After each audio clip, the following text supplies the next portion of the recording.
Welcome to 99 TV insight. నేను Lakshmi. Time travel సాధ్యమేనా అనడానికి ఈ కథ ఒక ఆధారం. ఎందుకంటే ఇందులో కనిపించే ఒక చిన్న బాలుడు ఫోటో తీసిన దాదాపు 100 ఏళ్ల తర్వాత జన్మించాడు. మరి 1800 కాలంలో తీసిన ఆ ఫోటోలోకి ఈ బాలుడు ఎక్కడి నుండి వచ్చాడు? ఈ రహస్యం వెనుక నికోలా టెస్లాకు చెందిన కాల ప్రయాణ సాంకేతికత ఎలా దాగి ఉందో తెలుసుకుందాం. ఇది కేవలం కాల ప్రయాణం మాత్రమే కాదు, స్థలాంతరణ కూడా. అంగారక గ్రహం మీద మొదటి అడుగు పెట్టిన మనిషి ఎవరో మీకు తెలుసా? ఇంకా ఎవరూ వెళ్లలేదని మీరు అనుకుంటూ ఉండవచ్చు. కానీ ఒక సిద్ధాంతం ప్రకారం మనుషులు 1990ల కాలంలోనే అక్కడికి చేరుకున్నారు. అలాగే అక్కడ నివసించే గ్రహాంతర వాసులను కూడా కలిశారు. 2009వ సంవత్సరం వాషింగ్టన్ నగరంలోని నేషనల్ మాల్ ప్రాంతంలో లక్షలాది మంది ప్రజలు నిలబడి ఉన్నారు. చలికి వణుకుతున్న ఆ జనాల మధ్య కెమెరాలన్నీ వైట్ హౌస్ వైపు చూస్తున్నాయి. అప్పుడే ఒక యువ నాయకుడు వేదిక మీదకి వస్తాడు.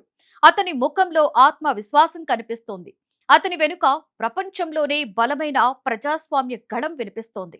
అతనే బరాక్ ఒబామా, అమెరికా దేశపు మొట్టమొదటి నల్ల జాతీయ అధ్యక్షుడు. అతను ప్రమాణ స్వీకారం చేయగానే ఒక కొత్త చరిత్ర మొదలైంది. కానీ అదే గుంపులో ఆండ్రూ బసియాగో అనే వ్యక్తి కూడా నిలబడి ఉన్నాడు. అతని చూపు మాత్రం వేరే దిశలో ఉంది. గత 40 సంవత్సరాలుగా అతను ఒక రహస్యాన్ని తనలో దాచుకున్నాడు. ఎందుకంటే అమెరికా అధ్యక్షుడిగా మారుతున్న ఒబామా ఒకప్పుడు అతనితో కలిసి అంగారక గ్రహానికి వెళ్లిన రహస్య కార్యక్రమంలో పాల్గొన్నాడు. 1980ల కాలంలో అమెరికాకు చెందిన గూఢ సంస్థలు కలిసి ఒక రహస్య ప్రాజెక్టును ప్రారంభించాయి. అందులో పిల్లలను కాలంలో వెనక్కి పంపడమే కాకుండా ఇతర గ్రహాలకి కూడా పంపేవారు. ఈ ప్రాజెక్టును పెగాసస్ అని పిలిచేవారు. ఆండ్రూ బాసియాగో, బరాక్ ఒబామా ఇద్దరూ ఇందులో భాగమయ్యారు. ఇదంతా కూడా నికోలా టెస్లా అభివృద్ధి చేసిన రహస్య యంత్రాల ఆధారంగా నడిచేది. 1943 జనవరి 7 న్యూయార్క్ నగరంలోని ఒక హోటల్ గదిలో నికోలా టెస్లా తుది శ్వాస విడిచాడు. ఆ గది లోపల నుండి తాళం వేసి ఉంది. కానీ మరుసటి రోజు అమెరికా గూఢాచారి సంస్థ అధికారులు ఆ గదిని పూర్తిగా ఖాళీ చేశారు. అతని నోట్సు, నమూనాలు, యంత్రాలన్నీ కూడా మాయమయ్యాయి.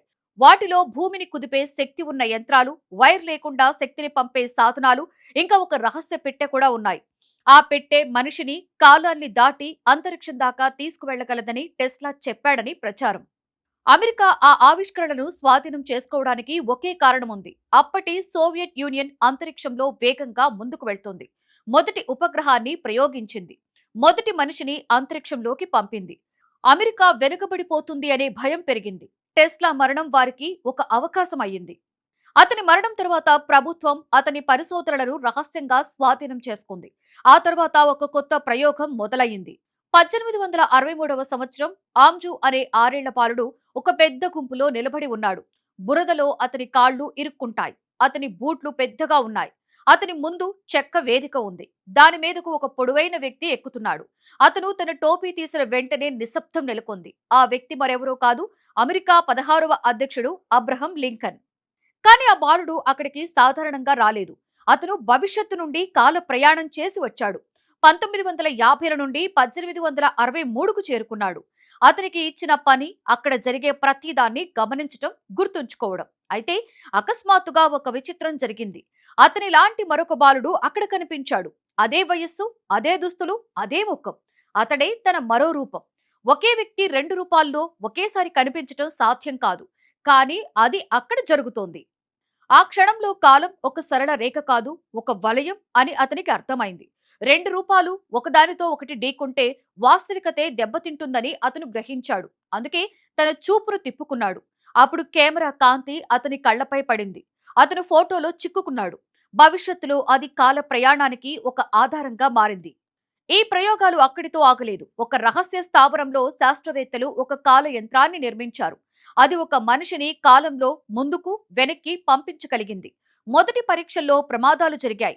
ఒక పెన్సిల్ను యంత్రంలో వేస్తే అది పాతదిగా మారి తిరిగి వచ్చింది. ఒక సైనికుడు లోపలికి వెళ్లి తిరిగి రాలేదు.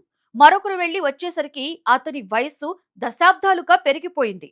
అప్పుడు శాస్త్రవేత్తలకు అర్థమైంది, పెద్దవాళ్లు ఈ ప్రయోగాలను తట్టుకోలేరు, కానీ పిల్లలు మాత్రం తట్టుకోగలరు. అందుకే పిల్లలతో ఒక ప్రత్యేకమైన బృందాన్ని రూపొందించారు. వారిని కాల యాంత్రికులు అని పిలిచారు. ఈ ప్రయోగం సమయంలో మరో విషయం బయటపడింది. అంగారక గ్రహం మీద వింత కదలికలు ఉన్నాయని సమాచారం వచ్చింది. అక్కడికి వెళ్లే సాధనాలు లేకపోవడంతో కాల యంత్రాన్నే మార్చి స్థలాంతరణకి ఉపయోగించారు. ఇక్కడి నుండే అంగారక ప్రయాణం ప్రారంభమైంది. ఆండ్రూ బాసియాగో తన జీవితంలో మొదటిసారి అంగారక గ్రహంపై అడుగుపెట్టాడు. ఎర్రటి నేల, మసక ఆకాశం, గాల్లో దుమ్ము, దూరంగా కదులుతున్న ప్రాణాలు. ఆ గ్రహం పూర్తిగా నిర్జీవం కాదని అతనికి అర్థమైంది. అక్కడ అతను వింత జీవులని చూశాడు. పొడవైన శరీరాలు, పెద్ద కళ్లతో ఉన్న అవి గ్రహాంతర వాసులు. వారితో సంబంధాలు ఏర్పరచుకోవడమే ఆ ప్రయాణం లక్ష్యం. అమెరికా వాళ్లతో స్నేహం చేయాలని ప్రయత్నించింది. అంతరిక్షంలో ఆధిపత్యం సాధించాలి అన్న ఆశతో ఈ కథ నిజమా లేక కల్పితమా అన్నది పక్కన పెడితే ఒక విషయం మాత్రం స్పష్టం. కాలం, అంతరిక్షం మన అర్థం చేసుకున్న దానికంటే చాలా క్లిష్టమైనది.